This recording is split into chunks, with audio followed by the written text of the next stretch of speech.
Mettez 2 par 2 et vous circulez dans la salle. Ne pas faire tomber le bâton, cela ressemble à un jeu. C'est un exercice d'initiation à l'écoute, au respect de l'autre, les bases de la non-violence. La règle tient si on soigne la relation. Et ça, c'est toute la non-violence. Depuis 6 jours à Sartène, 14 adultes se coltinent en théorie et en pratique à l'apprentissage de cette philosophie, de cette attitude de vie. Elle est professeure dans un collège de Bastia. Elle a à faire face aux petites violences incessantes de la cour et des cours.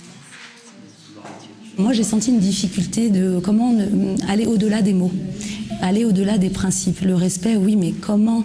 Et je me suis sentie démunie. Donc, j'essaye de travailler depuis quelques années maintenant de manière un petit peu différente et d'acquérir des outils, des méthodes.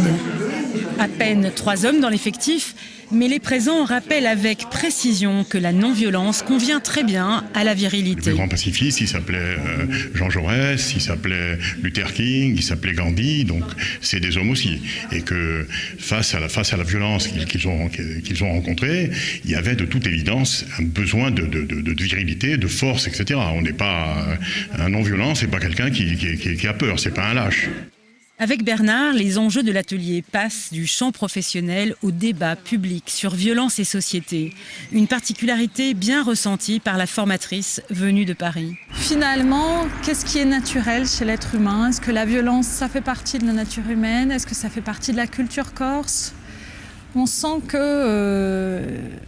y a une réelle volonté d'en sortir de cette violence et en même temps une vraie question sur qu'est-ce qui est possible.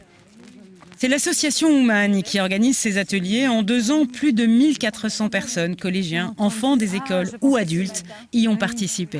J'ai été contaminée.